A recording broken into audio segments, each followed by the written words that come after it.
آیا بدر میں، پھر اللہ تبارک و تعالیٰ نے اسے شہادت عطا فرمائی، وہ شہید ہو گیا۔ یا رسول اللہ صلی اللہ علیہ وسلم، آپ نے کل اعلان فرمایا ہے کہ احد کے لیے جانا ہے، اور رات ہی کو میرا بیٹا مجھے خواب میں ملا ہے، اور میں نے دیکھا ہے وہ تو جنت کی نہروں کے قریب سیریں کر رہا ہے، اور مجھے کہہ رہے ابا جی جلدی آ جائیں، یہاں مل کے رہیں گے، مل کے وقت گزاریں گے۔ یا رسول اللہ صلی اللہ علیہ وسلم، میں بے چین ہو گیا ہوں اس کے پاس جانے کے لیے، دعا فرمائے اللہ مجھے بھی شہادت عطا فرما دے، اللہ مجھے بھی شہادت دے دے۔ صحابہ کہتے ہیں اس کی عجیب، اس کا دعا کرانے کا، ہم نے تو دیکھا تھا لوگ دعا کرانے آتے ہیں کوئی مصیبت کے لیے، کوئی پریشانی کے لیے، کوئی آزمائش کے لیے، کوئی بیماری کے لیے۔ یہ مصطفیٰ کریم کے صحابہ کا بارگاہ خداوندی پر اعتماد، توحید باری تعالیٰ پر نظر، کہ وہ کہتے ہیں ہم تو اللہ کے لیے جان دینے کی دعا کرانے آئے، دعا کریں اللہ ہمیں اپنے رستے میں شہادت کی موت دے۔ صحابہ کہتے ہیں نبی پاک نے دعا فرمائی، پھر ہم نے حضور کی دعا کو قبول ہوتے بھی دیکھا، ہم نے اپنی آنکھوں سے مصطفیٰ کی دعا کو قبول ہوتے دیکھا، ہم نے جناب خزیمہ کو احد کے میدان میں شہید ہوتے دیکھا، اور میرے رسول پاک صلی اللہ علیہ وسلم کے صحابہ ان کی طرف دیکھتے تو رشک کرتے، فخر کرتے، کہتے دیکھو یہ وہ غلام ہے جو حضور سے دعا لے کر کے دنیا سے گیا۔ آج جو لوگوں کا مرنے کو دل نہیں کرتا، آج بڑی بڑی بلڈنگیں بناتے ہیں، بڑی بڑی عمارتیں کھڑی کرتے ہیں، بڑی بڑی جائیدادیں بناتے ہیں، ہر بینک میں اکاؤنٹ کھلواتے ہیں، سرمایہ، پیسہ، دنیا داری بناتے ہیں، تعلقات بناتے ہیں، سیاسی سماجی رشتے، دنیا داری کے جھوٹ کے ناطے۔ توحید باری تعالیٰ پر جب اعتماد ہوتا ہے تو انسان جس رشتے کو مضبوط کرنا چاہتا ہے وہ یا خدا کا رشتہ ہوتا ہے یا محمد مصطفیٰ کا رشتہ ہوتا ہے، باقی تو پھر اس کی توجہ ہٹ جاتی، باقی تو ہٹ جاتی ہے توجہ، پھر وہ یہ دیکھتا ہے کہ خدا رسول کے ساتھ رشتہ کس طرح مضبوط ہو سکتا ہے۔ میرے بھائی، توحید باری تعالیٰ اللہ کے رستے میں مرنے کا جذبہ دیتی ہے، راہ الہی میں نکلنے کا شوق پیدا کرتی ہے۔ اللہ تبارک و تعالیٰ کی توحید جب تو کامل طور پر مانتا ہے پھر تیرا آگے بڑھنے کو دل کرتا ہے۔ حضرت سیدنا انس بن مالک رضی اللہ تعالیٰ عنہ فرماتے ہیں، الترغیب والترہیب میں حدیث مبارکہ موجود ہے، فرماتے ہیں احد کے میدان میں یا اس کے علاوہ کوئی ایسا موقع تھا کہ ایک صحابی حضور کی بارگاہ میں آئے، عرض کرنے لگے یا رسول اللہ صلی اللہ علیہ وسلم، ایک تو میں غریب ہوں، دوسرا میری شکل صورت خوبصورت نہیں، تیسرا میرے وجود سے بدبو نکلتی ہے، کوئی میرے قریب نہیں بیٹھتا، اگر میں اللہ کے رستے میں جہاد کروں، اپنی راہ خدا میں جان دے دوں، تو بتائیے میرا رب مجھے کیا عطا کرے گا؟ تو نبی پاک نے فرمایا اگر تو شہید ہو گیا تو سارے دروازے کھل جائیں گے جنت کے، سیدھا جنت میں جائے گا۔ یقین کامل دیکھیے، احد کے میدان میں تلوار پکڑی، جہاد کیا، شہید ہو گئے، صحابہ کہتے ہیں نبی پاک اس کے سرانے آ کے کھڑے ہوئے، اور کیا خوبصورت جملے ارشاد فرمائے، فرمایا اللہ تبارک و تعالیٰ نے اس کی بدصورتی کو خوبصورتی میں بدل دیا ہے، اللہ نے اس کے وجود سے آنے والی بدبو کو خوشبو سے بدل دیا، اور نبی پاک علیہ السلام فرمانے لگے جنت کی حور دروازہ کھول کے اسے کہہ رہی ہے آ جا جلدی جلدی، اللہ نے تیرا نکاح میرے ساتھ فرما دیا ہے، جلدی آ جا، میں تیرے استقبال کو کھڑی۔ میرے عزیز، کچھ لوگ ایسے ہیں جن سے عذاب قبر ہوگا ہی نہیں۔ میرے رسول کریم صلی اللہ تعالی علیہ وسلم نے ارشاد فرمایا کہ جو اللہ کے رستے میں شہید ہو گیا، یہ سنن نسائی میں موجود ہے، اسے عذاب قبر نہیں ہوگا، بلکہ ایک حدیث میں تو فرمایا حساب کتاب ہی نہیں ہوگا، اللہ بغیر سوال جواب کے جنت عطا فرما دے۔ کچھ لوگوں کو لوگوں کی بخشش پہ بھی مسئلہ ہی بنتا ہے کہ کوئی بخشا نہ جائے۔ اور ایک صاحب کہہ رہے تھے جی یہ کیا معاملہ ہے کہ جمعے کو بندہ مر گیا یا فلانا ہو گیا تو اس سے حساب کتاب نہیں ہوگا، اتنے بڑے جرم لوگوں نے کی، اتنے پاپ، اور جمعے کو مر گیا تو بخشا جائے گا۔ تو میں نے کہا جرموں کا بھی اسے حساب اللہ لے لے گا، لیکن میاں حساب کتاب کی ڈیوٹی نہ اللہ کی ہے تو بہتر یہ ہے کہ اسی کے ہاتھ میں رہے، تو نہ اپنے ہاتھ میں لینے کی کوشش کر۔ سنن ترمذی کی حدیث، ہمیں پتہ نہیں کیا مصیبت ہے، ہمیں پتہ نہیں کیا مسئلہ ہے۔ ایک جنازے سے میں نکلا، آپ یقین کریں کبھی کبھی کلیجہ پھٹ جاتا ہے، میں ایک جنازے سے نکلا تو میرے ساتھ ایک بندہ جنازہ پڑھ کے نکلا تو کہنے لگا جی پیر صاحب دیکھیں آج کتنی دنیا آئی ہے، حالانکہ یہ بندہ اس طرح کا تھا، اس طرح کا تھا، اس طرح کا تھا۔ میں نے اسے کہا یار تجھے تو فکر ہی لگ گئی ہے کہیں جنت میں چلا ہی نہ جائے، تو اس طرح کرنا جنت کے دروازے کے سامنے کھڑے ہو جانا ڈنڈا لے کے کہ میں نے نہیں جانے دینا۔ شرم آنی چاہیے ہمیں، اللہ فرماتے ہیں جنت اتنی چوڑی ہے جتنے زمین و آسمان ہے، اس کی چوڑائی زمین اور آسمان کے برابر ہے، تو ہم تو اپنے علاوہ کسی کو جانے نہیں دینا چاہتے جنت میں، اور بس کریں، جنت خدا کا فضل ہے، اور اللہ فرماتے ہیں میرا فضل میں جسے چاہتا ہوں عطا کرتا ہوں۔ یہ سنن ترمذی کی حدیث، اور اس کے راوی حضرت عبداللہ ابن عمر رضی اللہ تعالیٰ عنہ، نبی پاک علیہ السلام نے فرمایا جو مسلمان جمعے کے دن یا جمعے کی رات کو فوت ہو، اس کو اللہ تعالیٰ قبر کی آزمائش سے محفوظ رکھتا ہے۔ جو جمعے کی رات فوت ہو جائے یا جمعے والے، یعنی جمعے رات اور جمعے کی درمیانی رات چلا جائے یا جمعے والے، تو اللہ اسے عذاب قبر سے، تو میرے عزیز جو بندہ شہید ہو اس سے عذاب قبر نہیں ہوتا، جو آدمی جمعے کے دن یا جمعے کی رات چلا جائے اسے بھی عذاب قبر نہیں ہوتا۔ اور میرے رسول کریم صلی اللہ تعالی علیہ وسلم نے فرمایا جو بندہ ایک دن اور ایک رات، یہ حدیث صحیح مسلم میں، سنن ترمذی میں، مصنف عبد الرزاق میں موجود ہے، ایک دن اور ایک رات اللہ کی رضا کے لیے اسلامی سرحد پہ پہرا دے، میں اور آپ سوئے ہوئے ہیں، لیکن وہ لوگ جو فوجی بارڈروں پہ کھڑے ہیں، دیکھو مدینے والے محبوب کس کس پہ کرم فرماتے ہیں، ساری عمر نہیں، 24-25 سال کی سروس نہیں، فرمایا ایک دن اور ایک رات اللہ کی رضا کے لیے جو اسلامی سرحد پر پہرا دے، مسلمانوں کو کافروں سے بچائے، رب اسے عذاب قبر نہیں دے گا، اسے اللہ تعالیٰ اپنے فضل سے معاف فرما دے گا۔ ایک رات اور ایک، آپ کیا سمجھتے ہیں کہ ان فوجیوں کی کوئی چھوٹی شان ہے، ان کا کوئی چھوٹا مرتبہ ہے؟ ایک دن اور ایک رات اگر یہ پہرا دیں تو اللہ انہیں اتنا انعام عطا کرتا ہے۔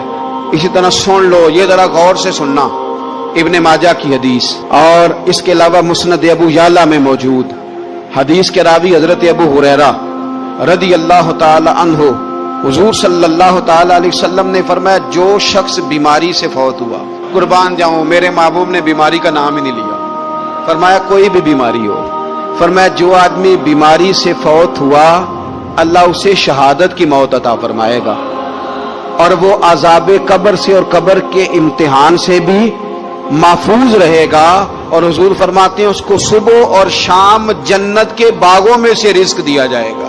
جو کسی بھی بیماری سے مرا، یہ لوگ بیماری سے مر رہے ہیں تو لوگوں نے اچھوت سمجھ رہے ہیں، اچھوت، یہ اچھوت نہیں ہے، اس لیے کہ لوارث نہیں، یہ خدا رسول کے ماننے والے ہیں، تم انہیں اچھوت کہہ رہے ہو، اور مدینے والے رسول انہیں شہید فرما رہے ہیں۔ حضور نے فرمایا جو بیماری سے مرے شہید ہے، وہ قبر کے عذاب سے محفوظ رہے گا اور جنت کے باغوں میں سے اللہ رزق دے گا۔ لوگ کہتے ہیں دیکھو جی بڑا تنگ ہو کے دنیا سے گیا ہے، تو اس بندے کو بھی عذاب قبر نہیں ہوتا۔ اسی طرح جو بندہ سورہ ملک پڑھتا ہے، سنن ترمذی میں حضرت ابن عباس سے روایت ہے کہ حضور صلی اللہ علیہ وسلم کے ایک صحابی نے ایک جگہ خیمہ لگایا تو وہاں سورہ ملک پڑھنے کی آواز آتی تھی، کوئی بندہ پڑھنے والا نظر نہیں آتا تھا۔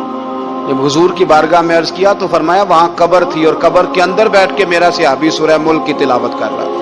اگر ہمیں خسرہ نمبر یاد ہو جاتا ہے نا اپنی جگہ کا، اور ہمیں پتہ ہوتا ہے کہ میرے والا حصہ کتنے کروڑ کا ہے، اگر ساری کہانیاں ہمیں یاد ہوتی ہیں تو سورہ ملک بھی ہمیں یاد ہو سکتی ہے۔ موبائل پہ اس کو ریکارڈ کر لیں، پھر اس کو سنیں کبھی بھی سورہ ملک میں۔ اور ہمارے سلسلہ عالیہ میں تو سورہ ملک وظیفہ ہے، ہمارے الوظیفۃ الکریمہ میں اعلیٰ حضرت نے لکھا ہے کہ رات کو سورہ ملک اور سورہ یاسین کے بغیر سونا نہیں۔ سورہ ملک اتنی شاندار سورت ہے کہ نبی پاک صلی اللہ علیہ وسلم نے فرمایا یہ قیامت کے دن اللہ کی بارگاہ میں ناز سے جھگڑا کرے گی اور کہے گی اے اللہ یا تو میرے پڑھنے والے کو جنت عطا فرما یا مجھے قرآن پاک سے علیحدہ کر دے، تو رب کریم پھر اپنے فضل سے پڑھنے والے کو جنت عطا کرے گی۔ میری اپیل ہے ہر اس شخص سے جو کسی بھی مشکل کا شکار ہے، کسی بھی آزمائش کا شکار ہے، کسی بھی ذہنی پریشانی کا شکار ہے، وہ کسی بھی قسم کے دباؤ کا شکار ہے، کسی الجھن کا شکار ہے، کسی تکلیف میں ہے، کسی درد میں ہے، فقر میں ہے، آزمائش میں ہے، قرض میں ہے، بیماری میں ہے، پریشانی میں ہے، وہ اپنے رب کی بارگاہ میں استغفار پڑھے، استغفر اللہ ربی من کل ذنب واتوب الیہ، کثرت کرے، نہیں تو استغفر اللہ استغفر اللہ استغفر اللہ کثرت سے پڑھے۔ کسی بھی صورت میں اپنے مالک کے حضور استغفار کرتا رہے، کرم ہوتا رہے گا، رحمت ہوتی رہے گی، بخشش ملتی رہے گی، اللہ درگزر فرمائے گی۔ حضرت امام حسن سے آ کے وظیفہ پوچھا، اس شخص نے کہا حضور اولاد کوئی نہیں تو وظیفہ بتایا، تو آپ نے فرمایا استغفار پڑھا کر، کیا کر؟ اس نے کہا ٹھیک ہے. تو حضور پھر میں دوبارہ کب آؤں؟ تو امام حسن کہنے لگے بے اولاد ہے نا تو، استغفار کا وظیفہ بتایا نا؟ کہا ہاں. فرمانے لگے اب اس وقت آنا جب اللہ تجھے 10 بیٹے عطا کرے گا. کتنے؟ 2 4 نہیں، 10 ہی کہہ دیے. تو حضرت امیر معاویہ رضی اللہ تعالیٰ دیکھا، کہنے لگے حسن اتنا بڑا دعویٰ. آپ فرمانے لگے میں نے کہہ دیا نا تو اللہ فضل کرے گا. ہاں ہاں اللہ خیر کرے گا، خیر ہو جائے گی. وہ شخص کئی سالوں کے بعد آیا، کئی سالوں کے بعد. تو حضرت امیر معاویہ کو بھی ساتھ لایا. کہنے لگا حضور اللہ کے فضل سے اللہ نے 10 بیٹے عطا فرمائے، پورے 10 ہی اللہ نے دیے. تو حضرت امیر معاویہ کہنے لگے جناب بات تو آپ کی سچی ہو گئی، پر مجھے بھی بتائیے وظیفہ کہاں سے لیا؟ فرمانے لگے قرآن پاک سے. سورہ نوح کی 10 11 12 آیت پڑھو. اللہ فرماتے ہیں تم استغفار پڑھو، میں تمہاری بیٹوں سے بھی مدد کروں گا، مالوں سے بھی مدد کروں گا. تو میں نے استغفار بتائی تھی اور قرآن میرے اللہ کا ہے، رب کا وعدہ جھوٹا ہو سکتا؟ فرمایا 10 بیٹے ملنے تھے، میں نے کہہ جو دیا تھا. وہ میرے بھائیوں یاد رکھیں، استغفار اللہ کی رحمت نازل کرتا ہے.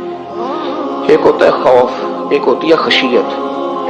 خوف والے لوگ توبہ کرتے ہیں، خشیت والے استغفار کرتے ہیں. ایک ہوتا ہے خوف، ایک ہوتی ہے خشیت والے استغفار کرتے ہیں. نبی کریم علیہ السلام نے فرمایا میں دن میں 100 مرتبہ استغفار کرتا ہوں. دن میں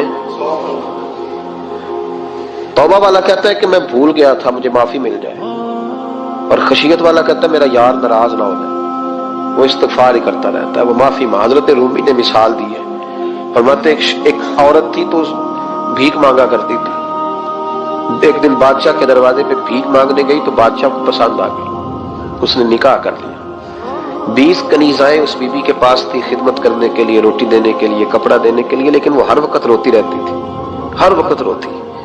ایک سمجھدار کنیز کہنے لگی کہ ملکہ اب تیرا درجہ بہت بڑا ہے، تو ہر وقت روتی رہتی ہے، معافی ہی مانگتی رہتی ہے ہر وقت، کون سی ایسی نعمت ہے جو تیرے پاس نہیں؟ تو وہ کہنے لگی اس لیے تو روتی ہوں. کیا مانا؟ کہنے لگی اس لیے روتی ہوں کہ میں اس قابل نہیں تھی جو مجھے مل گیا، کہیں میرے سر کا سائیں ناراض نہ ہو جائے، وہ کہیں بگڑ نہ جائے. مجھے پتا ہے کہ میں کیا تھی اور مجھے کہاں تک پہنچا دیا. میں روتی اس لیے ہوں کہ کبھی کہیں وہ ناراض. حضرت عمر اس لیے روتے تھے کہ کہیں مصطفیٰ ناراض نہ ہو جائے. حضرت ابو بکر اس لیے تڑپتے تھے کہ کہیں اللہ کا فضل روٹ نہ جائے.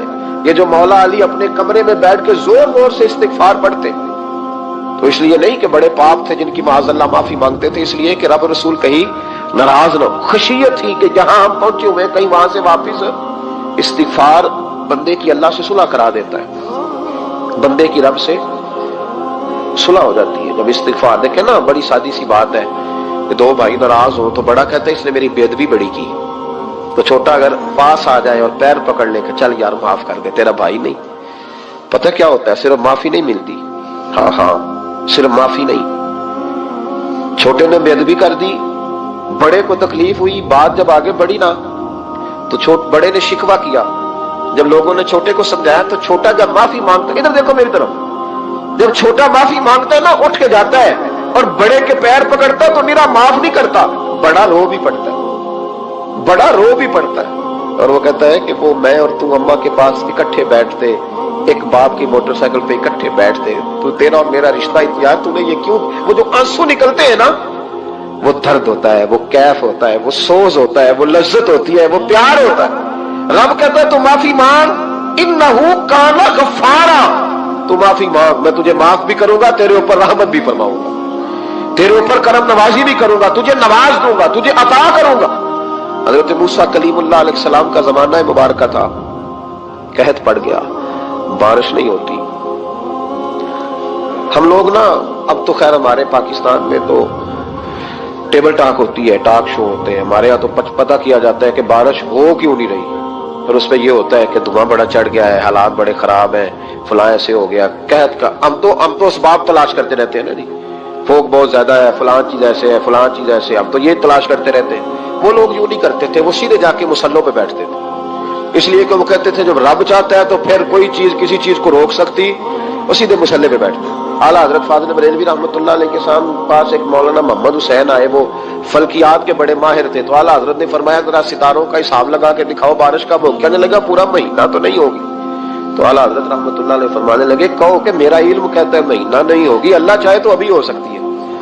کہنے لگا جی وہ تو ٹھیک ہے پر میرا علم، وہ جیسے روز لوگوں نے پیر نیٹ ٹو سین شاہ صاحب نہیں کھولے ہوتے، کہ بارش کب آئے گی، اور اس کی طرف نہ دیکھ، مصلی پہ بیٹھ، مہربانی کر مصلی پہ بیٹھ، اللہ کی بارگاہ میں حاضر ہو، اس سے معافی مانگ، اسے منا تاکہ وہ رحمت کی بارش۔ کہنے لگا جی میرا علم کہتا ہے، تو اعلیٰ حضرت فرمانے لگے پھر وہی بات، تو کہ اللہ چاہے تو بارش ابھی، لیکن یہ جو اڑ گئے ہیں نا بیچارے، یہ اڑ ہی گئے ہیں، یہ جہاں الجھ گئے ہیں وہاں یہ لوگ الجھ گئے، اللہ ہمیں الجھنے سے محفوظ فرمائے۔ تو اعلیٰ حضرت اٹھے تو فرمایا ٹائم کیا ہوا ہے گھڑی پہ؟ کہنے لگا جی 12۔ تو اعلیٰ حضرت نے گھڑی گھمائی، اب کیا بج گیا؟ کہنے لگا 4 بج گئے۔ فرمانے لگے بج گئے نا 4؟ کہنے لگا جی آپ نے گھڑی گھما جو دی ہے۔ فرمانے لگے اللہ بھی جب چاہے تو ستارے گھما دیتا ہے، اللہ بھی ستارے گھما دیتا ہے بارش۔ کہنے لگا جی وہ تو ٹھیک ہے پر مہینہ نہیں ہو سکتی، اڑا ہوا بندہ اس کا کوئی علاج ہے جو اڑ جو جائے، اس کے لیے قرآن کہتا ہے وَإِذَا خَاطَبَهُمُ الْجَاهِلُونَ قَالُوا سَلَامًا، اسے سلوٹ کرو دور سے، اسے کو تو جان اور تیرا۔ کہنے لگا جی ہو نہیں سکتی پورا مہینہ۔ فرمانے لگے یار تو جا اپنا کام کر۔ وہ شخص کہتا ہے میں نے دروازہ کھولا اعلیٰ حضرت کا، کمرے سے باہر نکلا تو تیز بارش ہو رہی، واپس آیا تو میں نے کہا احمد رضا یہ عقیدہ کہاں سے لیا ہے؟ فرمایا دروازہ مصطفیٰ سے لیا ہے صلی اللہ علیہ وسلم۔ تو یاد رکھیں کہ اللہ کو منانا چاہیے، استغفار کرنا چاہیے۔ پھر غور کر لیں اس بات پر کہ وہ کتنا عظمت اور عفت والا شخص ہے جس کی اللہ کی نظر میں عزت ہے، جو اللہ کے ہاں قابل اکرام ہے، مالک کے ہاں۔ عزت، تعظیم اور توقیر یہ مسلمان کا خوبصورت عمل ہے، ان سے ایک اچھا اور خوبصورت معاشرہ جنم لیتا ہے۔ لیکن اگر بڑوں کو تکلیف دی جائے، بزرگوں کی بے ادبی کی جائے، معاشرے میں بگاڑ بھی پیدا ہوتا ہے اور بدصورتی بھی پیدا ہوتی ہے، بدصورتی پیدا ہوتی ہے، بدبو پھیلتی ہے، اس سے معاشرے کا حسن مان پڑتا ہے۔ بڑوں کو تکلیف نہ دے، آزمائش میں مبتلا نہ کرے۔ جس کو اللہ تبارک و تعالی نے ہم سے بڑا کیا ہے، علم میں کیا ہو، عمل میں کیا ہو، تقوی میں کیا ہو، یا ویسے ہی دین کے اندر اس کی داڑھی سفید ہو گئی، اس شخص کا اکرام کرے، اس کو عزت دے، اس کے ساتھ ادب والا معاملہ کرے۔ یہ چیز سنوارتی ہے مسلمانوں کو۔ آج کل بے ادبی عام ہو گئی ہے، معاشرے میں زیادہ پاورفل وہ لوگ ہیں جن کی زبانیں زیادہ لمبی ہیں، جو عزتیں زیادہ اتارتے ہیں، لوگ ان سے زیادہ ڈرتے ہیں۔ اپنے آپ کو ان لوگوں نے بڑا پاورفل سمجھنا شروع کر لیا، بلکہ بدتمیزوں کی ایک اچھی ٹیم تیار کر لی جائے تو انسان بہت بڑا اونچا عہدہ بھی حاصل کر سکتا ہے، معاذ اللہ تعالی۔ یہ رواج اچھا نہیں، یہ انداز درست نہیں ہے، یہ طریقہ کار، یہ خوبصورت لوگوں کا طریقہ نہیں، یہ حسین معاشروں کا یہ انداز نہیں ہے۔ یعنی قومی سطح کے لوگ جو دنیا کے اندر کسی ملک کی نمائندگی کریں، وہی اگر ایک پریس کانفرنس اور گھنٹے کے بعد دوسری پریس کانفرنس، فلانے نے کیا وار تو دوسرے نے دیا جواب، تو یہ انداز مہذب قوموں کا نہیں ہوتا، اس سے امیج خراب ہوتا ہے۔ یہی انداز اب ہمارے گھروں میں چلتا ہے، کسی کی ایک بات پر جب تک سامنے والا 11 باتیں نہیں کرتا اتنی دیر تک اس کی روح کو، اس کے دل کو تسلی نہیں ہوتی۔ یہ چیزیں عروج پکڑتی جا رہی ہیں، بزرگ تکلیف میں ہیں، بڑے درد میں ہیں۔ میں نے پہلے بھی ایک دفعہ عرض کیا تھا، ایک بزرگ مجھ سے کہنے لگے کہ آپ دعا کریں میرے بیٹوں کو اللہ نرمی عطا کر دے، وہ بولتے نہیں ٹھیک، ان کا لب و لہجہ صحیح نہیں ہے۔ تو میں نے ان سے کہا کہ بزرگوں جہاں تک میں جانتا ہوں کوئی ایسی بات ہے تو نہیں۔ تو وہ کہنے لگے کہ جس طرح آپ سمجھتے ہیں نا، ہمارے رشتہ دار بھی اور اہل علاقہ سارے یہی سمجھتے ہیں، پر میں تکلیف میں ہوں، میری بیوی تکلیف میں۔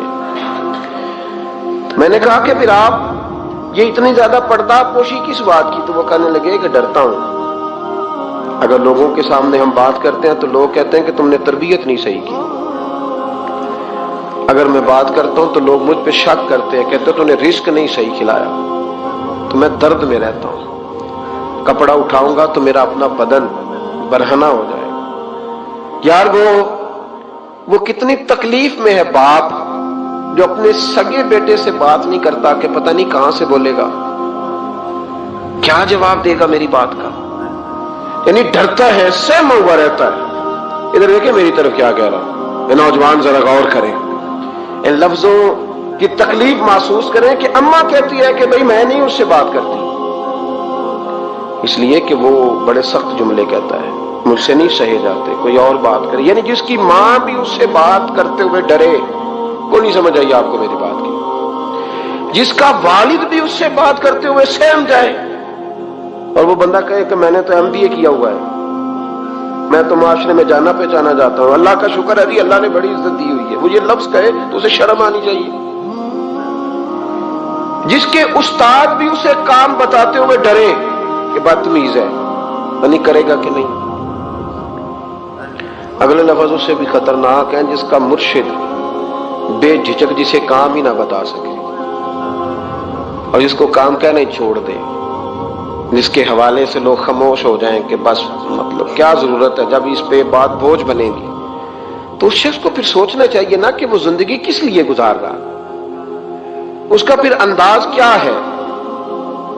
بزرگ جن کی وجہ سے تکلیف میں ہو, آزمائش میں ہو, درد میں ہو, اور یار جو آدمی نیک ہو رب فرماتا ہے اس کا تو میں حیا کرتا ہوں, اللہ کہتا ہے اس کی تو میں قدر کرتا ہوں, میں اس کی. دیکھیں نا میرے نبی کریم صلی اللہ علیہ وسلم نے فرمایا جب سفید داڑھی والا شخص قبر میں جاتا ہے, یہ ترمذی کی حدیث ہے, تو رب کریم فرماتا ہے فرشتوں اسے عذاب نہ دینا, مجھے حیا آتی ہے, یہ سفید بال لے کے آ گیا.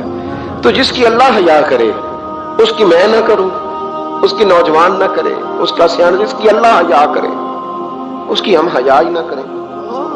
ہمارا لب و لہجہ خطرناک اور خوفناک حد تک چلا جائے, ہمیں ڈھب اور سلیقہ ہی نہ ہو. ہم کہیں او گرم خون ہے جی ذرا احتیاط سے بات کرنا, کیا مانا ہوا اس بات کا؟ گرم خون اور ہوتا ہے اور بے ادبی والا خون اور ہوتا ہے, ان دونوں میں فرق ہوتا ہے. نے کہا احتجاج کر کے جو عزت کرائی جاتی ہے وہ عزت نہیں ہوتی. ہاں یہاں مانگ کے عزت دیتے ہیں لوگ, یا احتجاج کی کوئی عزت ہے؟ آپ کے اندر کمالات اتنے ہوں کہ آپ کی عزت کرنے کو دل چاہے, یعنی مزہ آئے, یعنی لطف آئے, یعنی آپ دور بیٹھے ہوں تو کسی کا دل کرے آپ کو اسٹیج پہ بلانے کے لیے. یہ کیا بات ہوئی کہ چھائے جانا اور بھاگ کے آگے جانا, ان سے نکلیں. اکرمہ بن ابو جہل کلمہ پڑھنے کے ارادے سے آ رہے ہیں, حضور علیہ السلام نے صحابہ کو بلایا. کتنی زیادہ دعوت رکھی جا سکتی تھی معاذ اللہ, کب سے وہ چلا تھا ظلم کرنے, اور اس کے بعد اس کا بیٹا شروع ہو گیا. اتنی باتیں تھیں جو ناقابل معافی تھیں, پر کریم رسول نے ہمیں بتلایا ہے کہ سکون والی زندگی کہتے کس کو ہے. جب سب لوگ جمع ہو گئے تو حضور نے فرمایا بھئی وہ کلمہ پڑھنے آ رہا ہے, اس کے باپ نے ظلم بڑے کیے ہیں, پر میری نصیحت یہ ہے کہ اس کے سامنے اس کے باپ کو برا نہ کہے, خبردار کوئی اس کے سامنے کوئی بات نہ کرے. اب وہ کلمہ پڑھنے آ رہا ہے, مطیع ہو کے آ رہا ہے, باندھ کے آ رہا ہے. کہتے ہیں اللہ کے رسول نے نا کافی دیر تک خطبہ دیا, بریفنگ دی, بات سمجھائی. جناب صدیق اکبر کہتے ہیں میں رو پڑا. ایک صحابی مجھے کہنے لگے تمہیں کیا ہوا؟ تو میں نے کہا میں مصطفیٰ کی رحمت پہ رو رہا ہوں. دیکھو کن کے لیے حضور گراؤنڈ بنا رہے ہیں, اے دیکھو کن کے لیے حضور تیاری کر رہے ہیں جنہوں نے ساری زندگی دشمنی کی. خدا را یہ اندر سے عداوتیں نکال پھینکو. او بھائی اتنا تو لمبا ٹائم ہی کوئی نہیں, اتنا تو وقت ہی کوئی نہیں, اس کو صاف رکھو. بندہ کوئی کر بھی گیا تو کوئی حرج نہیں. چنگی مندی سجنا کھولو 100 واری ہو جاندی, یار یاراں دا گلا نہیں کر دے. اصل پریت یار یاراں دا جڑا گلا کردا تے یار نہیں جی ہوندا. ہاں پکی بات, پکی پیڑی. میرا ایک سنگی مجھے آ کے کہنے لگا فلانی جگہ بندہ یہ بات کر رہا تھا. میں کہ تو اوتھے ہی سے سوندا سے, تم ہی نال ہی سے. میرا تو سجن بات سن ہی نہیں سکتا. چنگی مندی سجنا کولوں 100 واری ہو جاندی, یار یاراں دا گلا نہیں کردے. اصل پریت جنہاں دی. ہاں جو بندے پھر ہوتے اس طرح کے, ان کے لیے بھی میاں صاحب نے کہا ہے, ان کے لیے بھی میاں صاحب نے کہا ہے, ان کے لیے بھی آپ نے بات ارشاد فرمائی ہے. آپ نے فرمایا چنگا ہویا لڑ نیڑیوں چھٹا, کتے عمر نہیں لنگی ساری, بے قدران دی یاری کولوں توبہ لکھ لکھ واری. اور چنگا ہویا لڑ نیڑیوں چھٹا, کتے عمر نہیں لنگی ساری.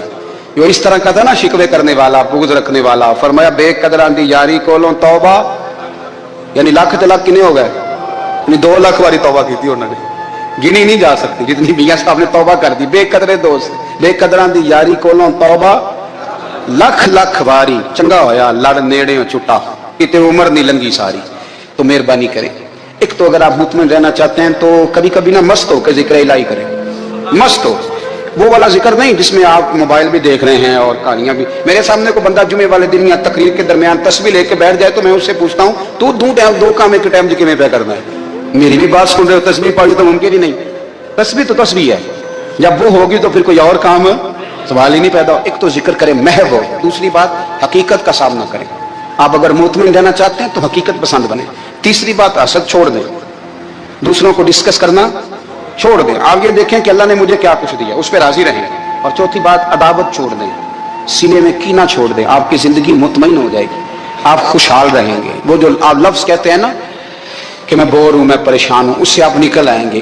تو ہوتا یہ ہے کہ چھوٹی سی تحصیل کا ایک شخص اور کسی جگہ اسے کوئی نمائندگی ہے تو وہ بات کرتا ہے, ہم تقریریں کر دیتے ہیں, آپ لوگ سن لیتے ہیں. ذرا غور تو کریں کیا کہہ رہا ہوں. کائنات میں سب سے بہترین انسان نبی اور رسول ہوتے ہیں, اور اللہ نے اپنے محبوب پاک کو نبیوں کا امام بنایا ہے. اس فضیلت کو سمجھیں. یہاں نا جو لوگ لاڈلا کہلاتا ہے نا کوئی بندہ کہ میں لاڈلا ہوں, ویسے یہاں لاڈلے بدلتے رہتے ہیں. کبھی کوئی لاڈلا ہوتا ہے, کبھی کوئی لاڈلا ہوتا ہے. ویسے یہاں لاڈلے بدلتے ہیں, لیکن جو لاڈلا ہوتا ہے نا وہ بتاتا بھی ہے کہ میں لاڈلا ہوں. اور کسی کا بھی کوئی لاڈلا ہو جائے تو وہ ناز نخرے دکھاتا ہے. رسول کریم اور رب کے لاڈلے محبوب ہیں. لیکن جو بات میں نے آپ کی خدمت میں عرض کرنی ہے آپ اس پر توجہ کریں گے. حضور امام الانبیاء ہیں, اللہ کے محبوب ہیں. نبی پاک علیہ السلام کا پتھروں نے کلمہ پڑھا ہے.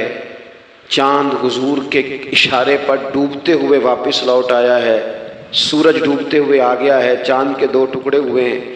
یہ ساری حضور کی شانیں. اللہ نے اپنے محبوب کو معراج عطا فرمائی ہے. لیکن ملت کے جوانوں, آپ کو پتہ ہے ہمارے نبی پاک کا سب سے پہلا تعارف کیا ہے؟ حضور کا سب سے پہلا تعارف یہ ہے کہ یہ صادق اور امین ہے. یہ سچ بولتے ہیں. حضور کے اسوہ نور کی پہلی بات جو لوگوں کے سامنے آئی تھی وہ یہ تھی کہ یہ صادق ہیں, یہ سچے ہیں, یہ جھوٹ نہیں کہتے. آپ کو پتہ ہے رسول پاک صلی اللہ علیہ وسلم سے پوچھا گیا تھا, حضور مومن کنجوس ہوتا ہے؟ فرمایا کبھی ہو جاتا ہے. یا رسول اللہ مومن بزدل بھی ہوتا ہے؟ فرمایا کبھی ہو جاتا ہے. یا رسول اللہ مومن جھوٹ بولتا ہے؟ تو میرے کریم نے فرمایا نہیں, میرا مومن جھوٹ نہیں بولا کرتا. حضور کا جو پہلا تعارف ہے نا, یہ جو حضور کی 40 سالہ زندگی ہے نا, اسے نبی پاک علیہ السلام نے اپنی نبوت کی دلیل کے طور پر بیان فرمایا ہے. فرمایا فقط لبثت فیکم عمرا من قبلہ افلا تعقلون. محبوب آپ ان سے کہہ دے میں نے تمہارے بیچ وقت گزارا ہے, تمہیں عقل نہیں؟ کو میری طرح کا سچا دیکھا ہے تو دکھاؤ.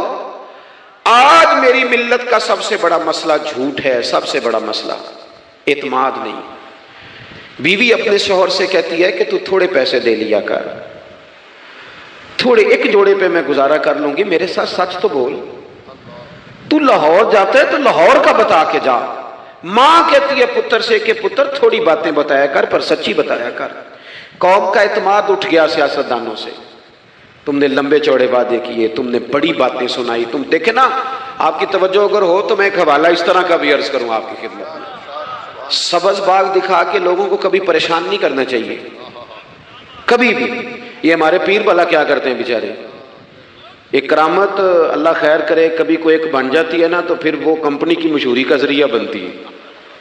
وہ کہتے ہیں اس کرامت کو بھی فیس بک پہ ڈالو. میں نا کراچی جا رہا تھا تو لاہور میں تھوڑا سا مریض ہوں, مجھے الرجی ہو جاتی ہے, زیادہ دیر بیٹھ نہیں سکتا. تو ایک کانفرنس میں مجھے شرکت کرنی تھی, تو ایئرپورٹ سے ہی میں نے دوستوں سے پوچھا موسم تمہارا کیسا ہے؟ کہنے لگے پیر صاحب بڑی گرمی ہے اور شدت ہے بڑی, اے سی چلا کے بھی گاڑی میں دقت ہے. تو میں نے کہا اچھا دعا کرتے ہیں اللہ بارش برسا دے. تو یہ دعا لاہور ہو رہی تھی, میں کراچی ایئرپورٹ پہ اترا تو بارش ہو رہی تھی. تو وہ جو مجھے لینے آئے تھے نا صاحب, وہ گاڑی میں ایک بندے کو کہہ رہے ہیں کہ وہ پیر صاحب نے لاہور آکھیا سی تو 1.5 گھنٹے جمی آ گیا ہے. وہ میں نے اسے کہا بس کر, اب آگے نہ بتا. ایسا نہ ہو کہ 2-4 لوگ آ جائیں کہ پیر صاحب جو کہتے ہیں وہ ہو جاتا ہے. جڑے محرم راز حقیقت دے اور راز حقیقت کھول دے نہیں. جڑے محرم راز حقیقت دے اور راز حقیقت کھول دے نہیں. اے جنہ ویکھیا نہیں او کرن گلاں, جنہ ویکھ لیا او تے بول دے ہی نہیں. اس لیے یہ اس طرح کرامتوں کو نا کمپنی کی مشہوری کا ذریعہ. ہمارے سیاستدان, ہمارے بڑے لیڈران وہ سبز باغ دکھا دیتے ہیں، آپ تھوڑی باتیں کریں، محدود کریں، مختصر کریں۔ دیکھیں اللہ کے محبوب علیہ السلام سے طائف والوں نے کہا تھا، جب حضور علیہ السلام نے دین کی تبلیغ کی تو سیرت میں یہ عنوان بھی ہمیں ملتا ہے، یا رسول اللہ صلی اللہ علیہ وسلم اگر آپ کو کل حکومت ملتی ہے تو ہمیں حصہ ملے گا؟ عرب کے لوگوں کا مزاج تھا نا، انہوں نے حضور سے کہا اگر کل کلاں حکومت ملتی ہے تو ہم شریک ہوں گے؟ تو حضور مسکرائے، اور میرے نبی پاک کو حکومت ملنے کا پاک کتنا زیادہ تھا کہ مکے سے ہجرت کر رہے ہیں، مدینہ شریف ابھی پہنچے نہیں، رستے میں سراقہ بن مالک سے کہہ رہے ہیں کسرا کے کنگن آئیں گے، یعنی حضور بتا رہے ہیں کہ سپر پاور بھی ساری یہاں آ جائے گی۔ حضور تو خندق والے دن ایک ہتھوڑا مارتے تھے تو فرماتے تھے روم فتح ہو گیا، دوسرا مارتے تھے تو کہتے تھے ایران فتح ہو گیا۔ یہ بخاری میں چیزیں آپ کو ملیں گی۔ حضور کو کامل یقین تھا کہ اذا جاء نصر اللہ والفتح، کامل یقین تھا کہ انا فتحنا لک فتحا مبینا، یہ ہوگا سارا کچھ۔ لیکن انہوں نے جب کہا نا ہمیں حصہ ملے گا تو حضور مسکرائے، فرمایا تم کہتے ہو حکومت تمہیں ملے گی، فرمایا بھائی سنو، حکومت اسے ملتی ہے جسے اللہ عطا کرتا ہے۔ بات ختم کر دی۔ سچ بولیں زندگی میں، سچی بات کریں۔ اللہ کے رسول صلی اللہ علیہ وسلم نے ہمیں پہلا سبق سچ کا دیا، اسے سادی تقریر نہ سمجھنا، یہ عنوان دین ہے۔ اپنی زندگی سے جھوٹ کو نکال دیں۔ آپ جو تھوڑی باتیں کر لیں پر جو کہیں اس پر کھڑا ہونا سیکھیں، اپنی زندگی کے اندر استقامت کا نور لائیں۔ جوانوں، کبھی بھی جھوٹ کی بنیاد پر رشتے نہ قائم کرنا۔ آتے ہیں رشتہ دیکھنے والے تو کوئی باتیں سناتے ہیں، ہمارے گھر والے ہو بیٹا تو ولی ہوتا ہے، کیا بات ہے؟ اور پھر بعد میں یہ حالت ہوتی ہے کہ اماں کہتی ہے میں آپ بڑا سمجھانی ہے، انہوں میری بھی نہیں سنتا۔ تو وہ رشتہ دیکھتے وقت تو آپ نے کہا تھا کہ بہت بڑا درویش ہے۔ آپ اور بچی والے بھی کچھ ایسے کام کرتے ہیں، رشتہ کرانے والے سے کہتے ہیں ہم نے کار بھی دینی ہے۔ کیوں آپ نے لالچ پیدا کیا؟ کیوں پہلے آپ نے خرابیاں کی؟ اپنی زندگی میں سچ بولیں، سچی بات کریں، کبھی بھی کوئی ایسا کام نہ کریں جس سے کہ لوگوں کی طبیعت ایسی ہو کہ لوگ سمجھیں کہ یہ لوگ تو غلط بیانی کے عادی ہیں۔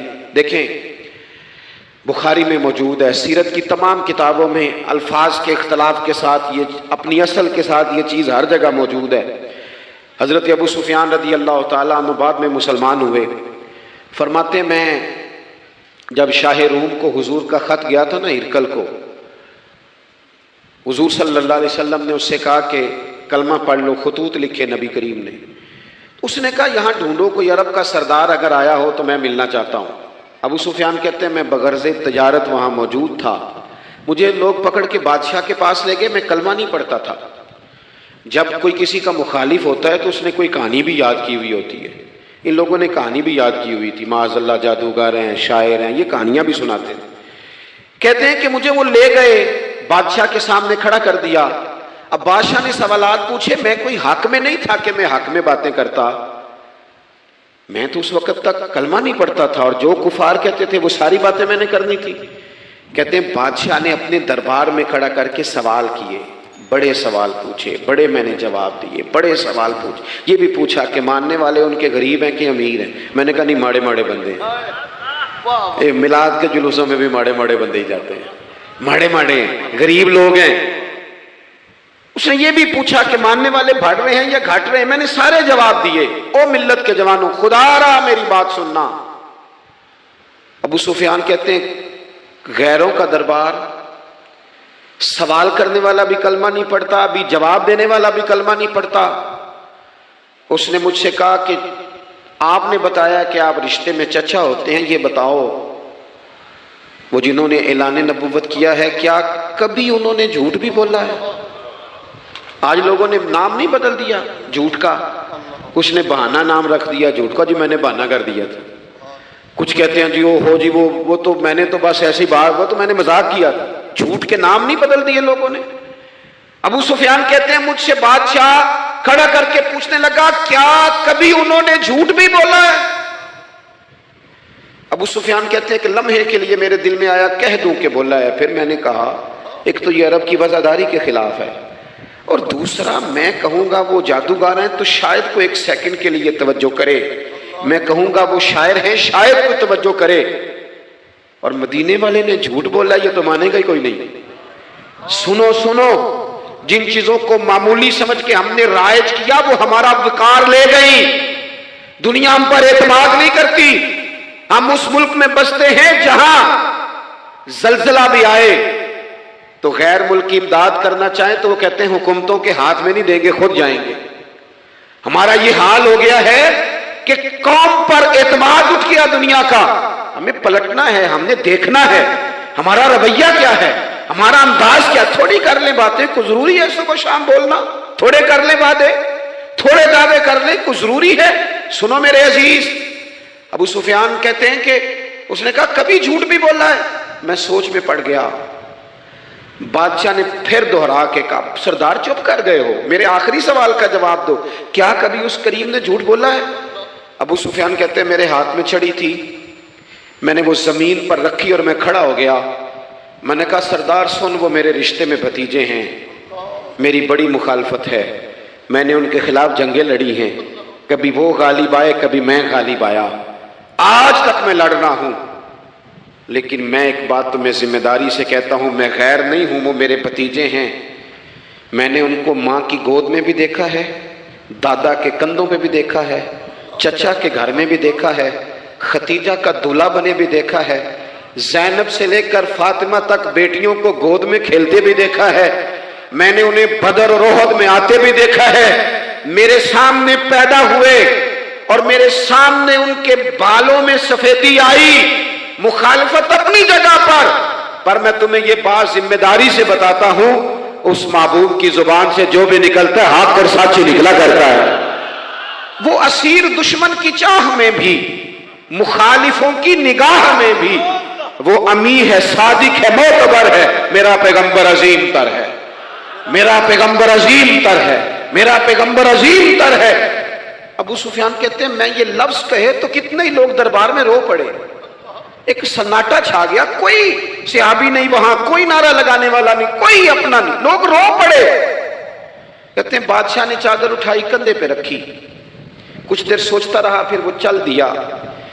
میں نے پیچھے سے آواز دی، میں نے کہا تو نے اتنے سوال پوچھے، میں نے اتنے جواب دیے، کوئی رزلٹ بھی تو بتانا کیا نکلا، نتیجہ کیا ہے؟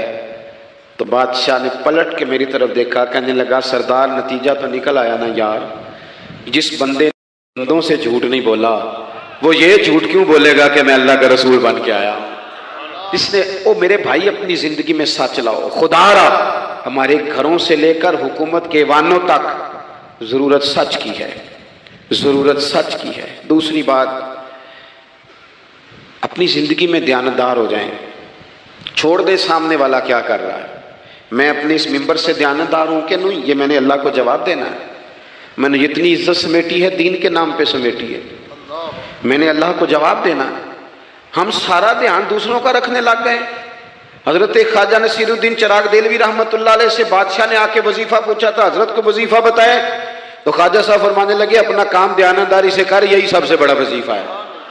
اپنی زندگی میں دیانتداری، امانت داری، آپ اس طرح کے ہو جائیں کہ آپ جس طرح آپ سمجھے نا کہ یہ حرام جانور ہے تو میرے منہ میں جائے گا تو مجھے الٹی آئے گی. آپ کبھی دیکھیں نا کہ حرام گوشت کوئی آپ کو بتا دے، آپ 2 لقمے آپ نے کھا بھی لیے، لطف آیا، تو کسی نے کان میں کہا یہ تو ذبح ہی نہیں ہوا تھا، بیمار تھا، تو الٹی آ جاتی ہے کہ نہیں؟ بولو کہ آ جاتی ہے؟ انسان کا ذہن قبول کرتا ہے حرام کھانے کو. 2 کلو گوشت پہ الٹی آتی ہے تو 2 کروڑ روپے پہ کیوں نہیں آتی؟ ہمارے ایک دوست ہیں یونیورسٹی کے لیکچرار ہیں، مجھے ایک دفعہ فرمانے لگے پیر صاحب عجیب بات ہے، ایک بندے کو نا کہیں جوتا پڑا مل گیا، بڑا قیمتی تھا پر ایک پیر تھا جوتے کا. ہماری دیانتداری کچھ اس طرح کی ہے. ایک پیر ملا، جوتا بڑا قیمتی تھا، مہنگا تھا، تو اس نے اس کا مالک ڈھونڈنا شروع، یہ کس کا ہے، یہ کس کا ہے، یہ وہ شور کر رہا ہے. لیکن تھوڑا سا آگے جا کے جوتے کا دوسرا پیر مل گیا، پر اس نے مالک ڈھونڈنا بند کر دیا. اس کو اب اس کا دوسرا پاؤں مل گیا تو اب اس نے، یعنی کئی دیانتدار بڑے دیانتدار ہیں لیکن دوسروں کے معاملے میں، اپنے معاملے میں نہیں. اپنی زندگی میں انصاف کریں. میں مسجد میں جمعہ پڑھاتا ہوں. میں نے ایک دن اپنے ایک مدرسے کے طالب علم سے پوچھا، بیٹا جمعرات کو میں نے پوچھا، میں نے کہا صبح جمعے میں تقریر کیا کرنی ہے؟ کہتے میں جو فیصلہ نہیں کیتا. میں کہا تو بڑا مولوی ہے نا، میں چھوٹا، میں تو جمعہ پڑھا کے شام میں فیصلہ کر لینا بھی اگلے جمعے کی بیان کرنا ہے. کیوں؟ میں چاہتا ہوں میں ممبر سے دیانتدار رہوں، میں ایک ہفتہ تیاری کروں، میں نے قوم کو اللہ رسول کا دین بتانا ہے۔ میرا یہ مقصد تو نہیں ہے کہ 1 گھنٹہ مجھے ملے تو میں نے کسی طریقے سے اسے پار کرنا ہے۔ آپ اپنے کام کے ساتھ ہمیشہ دیانت کا مظاہرہ کریں۔ اگر آپ دیانتدار ہو جائیں، حضرت سعید بن عامر رضی اللہ تعالیٰ عنہ کو حضرت عمر نے کہا میں آپ کو ایک صوبے کا گورنر بنانا چاہتا ہوں، رو پڑے، فرمانے لگے اس قابل نہیں ہوں۔ آپ کہیں مجھے بھی آپ کہہ دیں کہ فلانا عہدہ ملتا ہے تو تیار ہے ساری دنیا ہی، کون انکاری ہے اس کام سے، سب تیار بیٹھے۔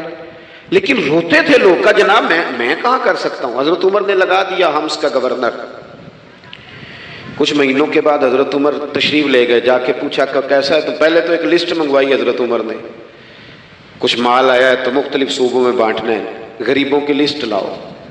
ان کے صوبے کی لسٹ آئی تو تیسرا نام گورنر صاحب کا تھا۔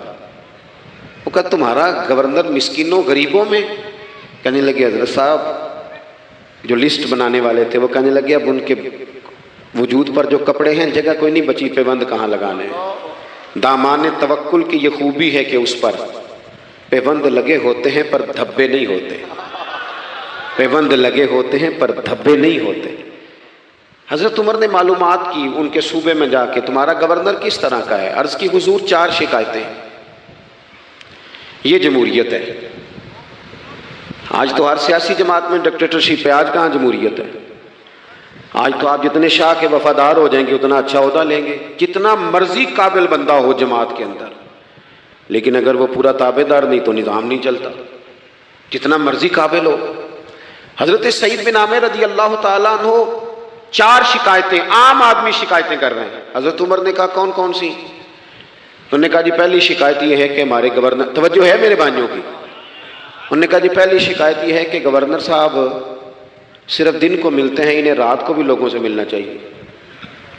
دوسری شکایت یہ ہے کہ جب شروع میں آئے تھے تو فجر کے بعد بیٹھ جاتے تھے، مسائل سنتے تھے، اب سورج نکلنے پر اشراق چاشت کے ٹائم 8، 9، 10 بجے آتے ہیں۔ تیسری شکایت یہ ہے کہ ہفتے میں 1 دن ملتے ہی نہیں۔ چوتھی شکایت یہ ہے کہ کبھی کبھی ایسے رونے لگتے ہیں، بیٹھے بیٹھے بے ہوش ہو جاتے ہیں۔ تو آپ نے دیوانہ آدمی ہمیں دے دیا ہے۔ حضرت عمر فاروق رضی اللہ تعالیٰ عنہ نے حضرت سعید بن عامر کو مجمع میں پوچھا جناب آپ پبلک کے نمائندے ہیں، آپ کو سوالوں کے جواب دینے چاہیے، بتلائیے نا۔ اور یہ پبلک کے نمائندے صرف سیاستدان نہیں ہوتے، پیر صاحبان بھی ہوتے ہیں، مسجد کا خطیب بھی ہوتا ہے۔ اگر حضرت عمر سے پوچھا جا سکتا ہے کرتا کہاں سے آیا تو پیر صاحب سے بھی تو پوچھا جا سکتا ہے نا، ان کو بھی جواب دینا چاہیے، ان کو بھی بتانا چاہیے، اس لیے کہ وہی تو دعویٰ کر رہے ہیں فقر بتانے کا۔ تو حضرت عمر نے 4 سوال کہا سعید آپ کے ذمہ 4 سوالوں کے جواب ہیں۔ تو حضرت سعید بن عامر نے گردن جھکائی، کہنے لگے پہلے ہی کہا تھا میں گورنری کے قابل نہیں۔ فرمایا اب تو بن گئے ہونا، جواب تو دینا ہے، حضور بتلائیے۔ فرمایا پہلا سوال آپ سے یہ ہے کہ یار لوگ کہتے ہیں رات کو کام پڑ جاتا ہے اور آپ ملتے نہیں۔ تو حضرت سعید بن عامر نے اپنی داڑھی پکڑ لی، عرض کی حضور یہ ساری سفید ہو گئی ہے، بڑھاپا ہے،